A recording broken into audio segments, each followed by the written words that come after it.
Good morning to all of you. Welcome to Learners Academy. Good Morning. morning, sir. Morning. Is my voice clear? Yes, sir. Okay. Chalo, so let us start. First of all, discussing about yesterday's homework. तो कोई दिक्कत आई तो बताइए. Okay, तो it was a very easy homework for yesterday. पहली exercise काफी easy है. Homework भी काफी easy था. हाँ, तो फिर भी कोई डाउट आई हो तो प्लीज लेट मी नो. कौन कौन सा होमवर्क था? क्वेश्चन नंबर सेकंड एक और question number 5th and 6th, right? तो कोई डाउट है क्या उसमें? सर एक चीज पूछनी थी। बताओ. सर क्वेश्चन नंबर 6 में मैट्रिक्स दी हुई है और बाकियों में डिटर्मिनेंट दिए हुए हैं, फिर भी दोनों में सेम ही चीज अप्लाई करी। क्वेश्चन नंबर 6 में मैट्रिक्स दी हुई है, ये रही, और अपने को डिटर्मिनेंट निकालना है. और बाकी क्वेश्चन में डिटर्मिनेंट्स दिए हुए हैं। देखो, या तो मैं कहूँ फाइंड दिस, फाइंड दिस, या इवेल्युएट दिस.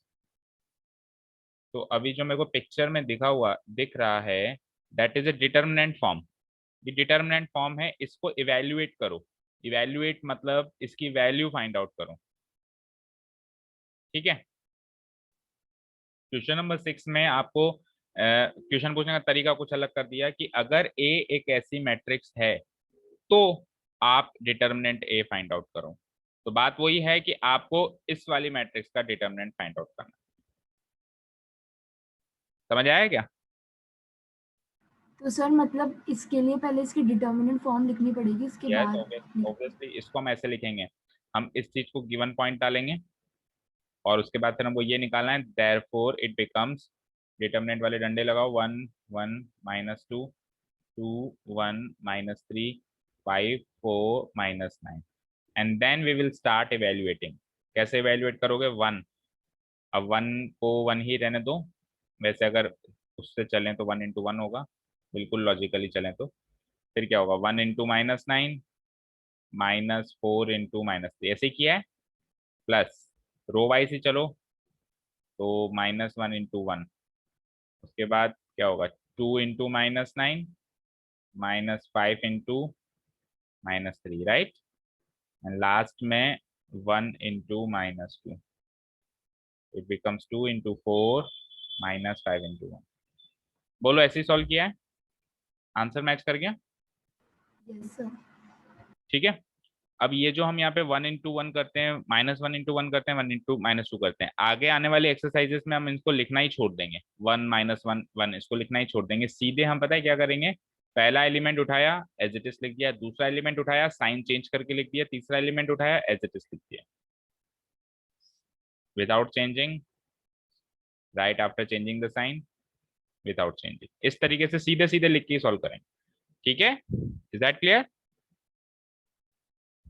चलें आगे बेटा. यस। चलो, कुछ एक दो चार क्वेश्चंस बचे हुए हैं, इजी से खत्म करते हैं इस एक्सरसाइज को. फिर हमारा मेन टॉपिक है आज प्रॉपर्टीज ऑफ डिटर्मिनेंट्स, उसको कंटिन्यू करेंगे.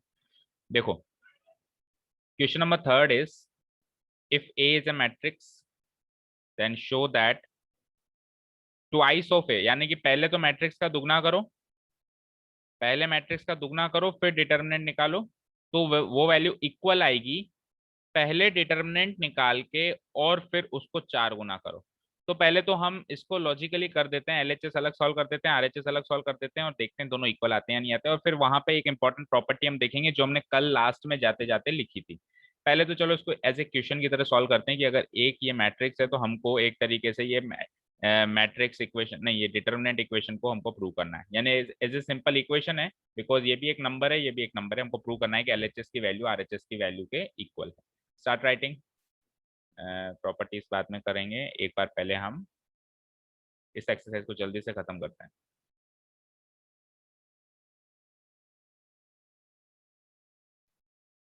Here the given matrix is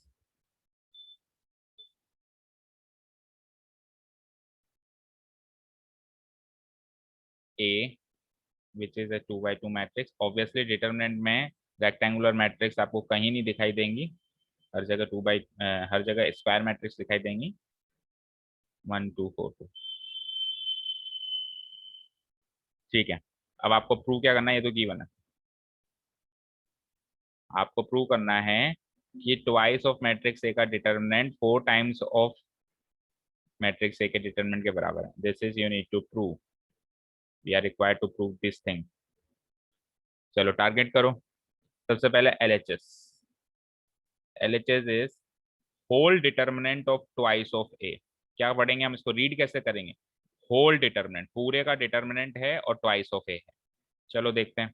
तो इसको मैं कैसे लिख सकता हूँ, देखो whole determinant of twice of matrix A लिखो यहाँ पे। मैट्रिक्स ए क्या होगी, 1 2 4 2।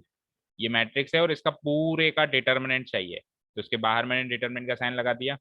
दैट मीन्स इसको जब मैं सॉल्व करूंगा तो डिटर्मिनेंट का साइन और अब 2 से मल्टीप्लाई करा दो कॉरस्पॉन्डिंग एलिमेंट्स को, यानी कि 2 2 1 जा 2 2 2 जा 4 2 4 जा 8 एंड 2 2 जा 4। ठीक है, अब इसको सॉल्व कर लो। 2 into 4 minus 8 into 4, it comes out to be 8 minus 8 into 4 32, it comes out to be minus का 24। बताओ एलएचएस को सॉल्व करने में कोई दिक्कत?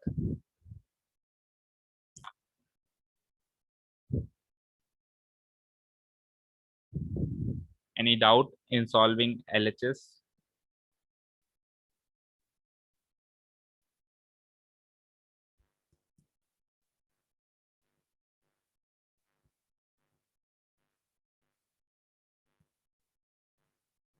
बोलो, कोई दिक्कत? चलें आरएचएस पे।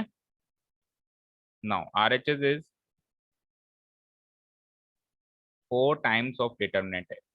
तो इसका मतलब है कि आपको पहले डिटर्मिनेंट ए निकालना है, 4 को बाहर रखो, पहले डिटर्मिनेंट ए निकालो। तो मैट्रिक्स ए अगर 1 2 4 2 है तो डिटर्मिनेंट ए निकालो 1 2 4 2। तो 4 को बाहर रख देता हूं मैं एक बार के लिए और इसको सॉल्व करो। 1 इंटू 2 माइनस 4 इंटू 2 तो इक्वल टू 4 और 2 माइनस 8 कितना होगा बोलो? 4 into minus 6 and what is 4 into minus 6? Minus 24। Bingo, match हो गया LHS and RHS. LHS and RHS match हुआ, बोलो बच्चों, बोलो जल्दी जल्दी, बोलो कनिष्का। कंप्लीटेड?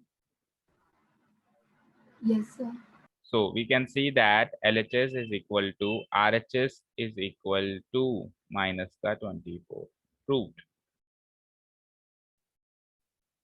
proved।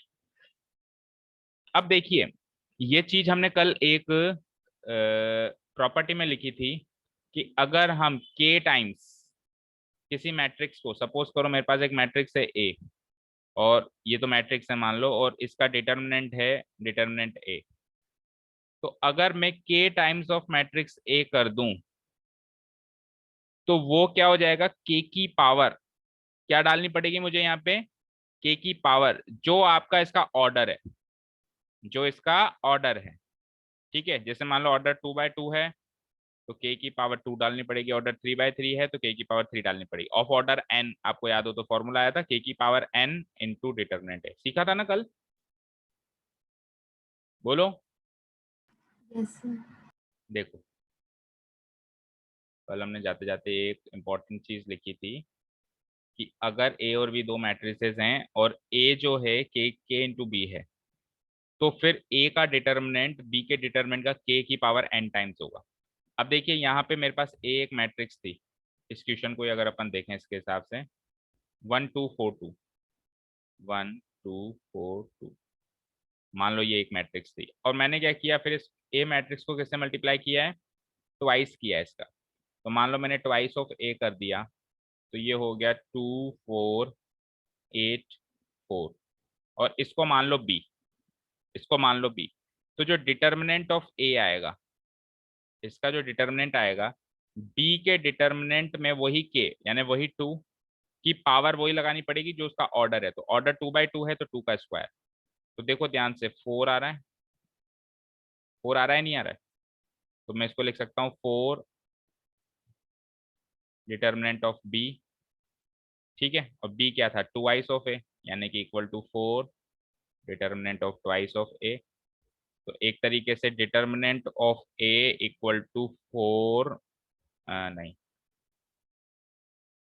एक मिनट रुको, देखो फिर से देखो, मेरे पास मैट्रिक्स है ए इक्वल टू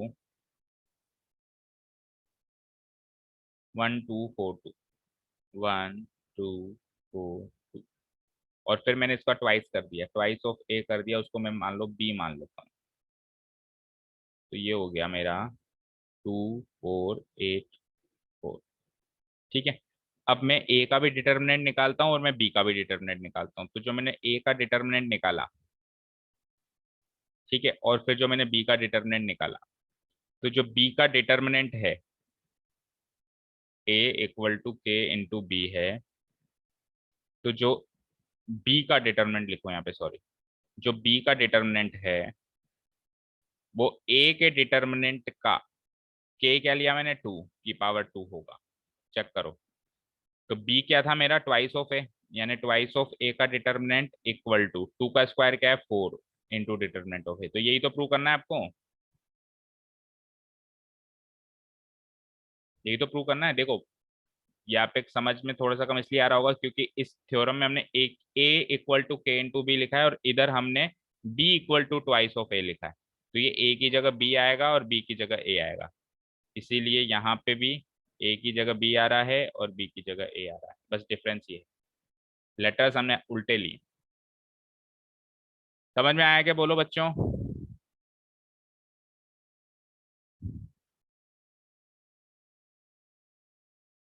बोलो, बोलो प्रियांशी।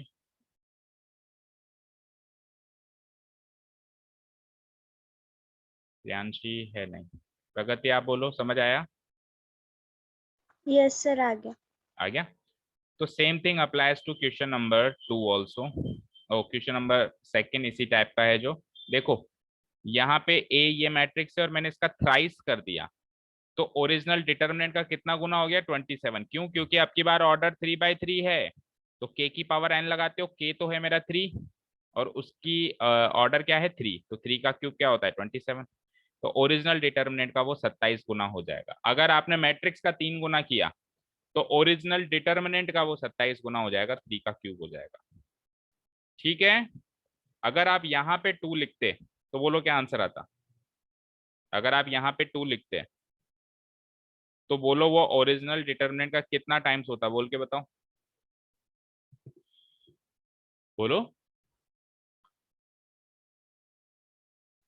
बोलो प्रगति, आपको समझ आया ना? बताओ, original 8 determinant times. 8 times, very good. Because के तो हो जाएगा 2 और ऑर्डर है 3, तो 2 क्यूब यानी कि 8 टाइम्स हो जाएगा। अगर मैंने यहाँ पे मान लो 6 लगा दिया, 6a लिख दिया, तो जो 6 टाइम्स ऑफ ए मैट्रिक्स का मैं होल डिटर्मिनेंट निकालूं तो वो डिटर्मिनेंट ए का हाउ मेनी टाइम्स निकलेगा, बोलो? 6 की पावर जो भी ऑर्डर है, ऑर्डर क्या है 3/3 यानी 6 क्यूब, यानी कि 216 टाइम्स ऑफ डिटर्मिनेंट ए हो जाएगा। अभी क्लियर है सारी चीजें?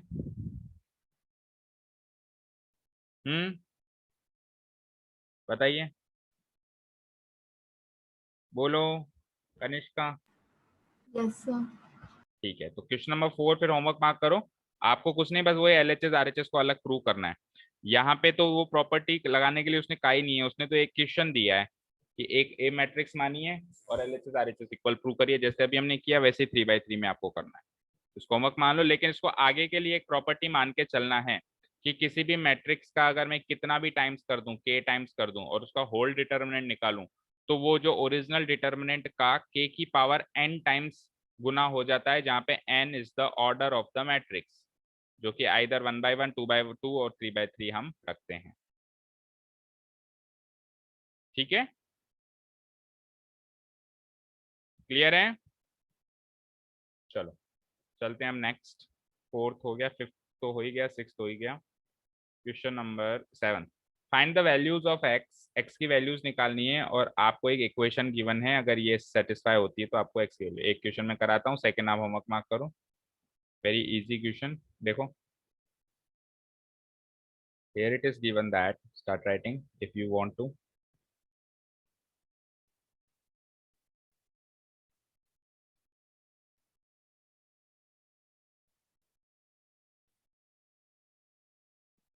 Here it is given that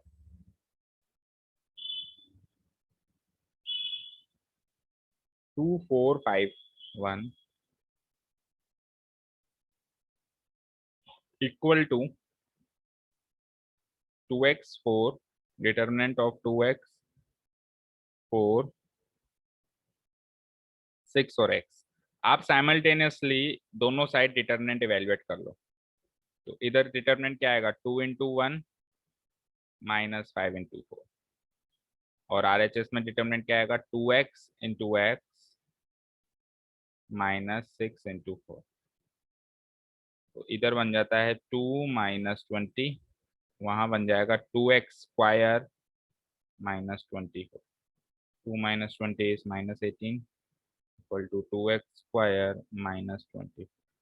minus 24 को यहाँ ले आइए, plus 24 minus 18 equal to 2x square. तो 2x स्क्वायर की वैल्यू फाइंड आउट कर लो, वो हो गई 24 minus 18 यानी कि 6. x स्क्वायर हो गया 3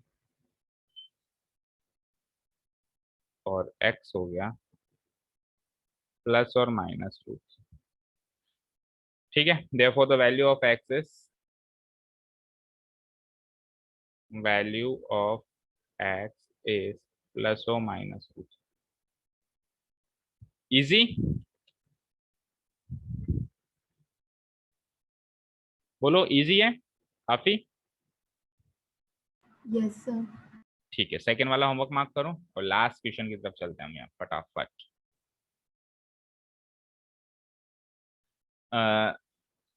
इसको भी वही सेम दिस इंटू दिस करके होमवर्क मार्क करो. 8 क्वेश्चन देखो. अगर ये है तो x की वैल्यू ये लोगों का वही आ गया. करो फटाफट. x square minus 36 equal to 36 minus 36. 0 हो गया है तो x स्क्वायर 36 हो गया. बोलो क्या होगा x इक्वल टू प्लस और माइनस 6. आंसर भी तो हो गई एक्सरसाइज 1. बताओ काफी इजी एक्सरसाइज हुई. कोई डाउट हो तो बताओ, नहीं तो हम जल्दी से स्टार्ट करते हैं प्रॉपर्टीज ऑफ डिटर्मिनेंट्स, जो कि हमारा मेन टॉपिक है इस पूरे चैप्टर का. बिकॉज जैसे हमने फोर्थ एक्सरसाइज वहां पे करी थी एलिमेंट्री ट्रांसफॉर्मेशन की, जो हमको फोकस वहां पे करना था वो का वही फोकस यहाँ पे सेकंड एक्सरसाइज में प्रॉपर्टीज ऑफ डिटर्मिनेंट्स में करना है. लास्ट ईयर वहां की फोर्थ एक्सरसाइज और यहाँ की सेकंड एक्सरसाइज दोनों कट गई, क्योंकि वो फोर्थ एक्सरसाइज अगर नहीं करेंगे तो यहाँ पे ये सेकंड एक्सरसाइज भी नहीं कर पाएंगे, तो इसलिए वो कटी तो ये भी कटी. लेकिन इस साल तो आएगी. फोर्थ एक्सरसाइज जो की थी हमने एलिमेंट्री ट्रांसफॉर्मेशन मैट्रिसेस में, ऐसे मानो वो की वो इक्वालेंट एक्सरसाइज हमारी डिटर्मिनेंट्स में सेकंड है, जिसमें हमने को प्रॉपर्टीज अप्लाई करनी है. चलिए तो quickly leave the meeting and join again, और फिर हम नेक्स्ट मीटिंग में प्रॉपर्टी स्टार्ट करते हैं.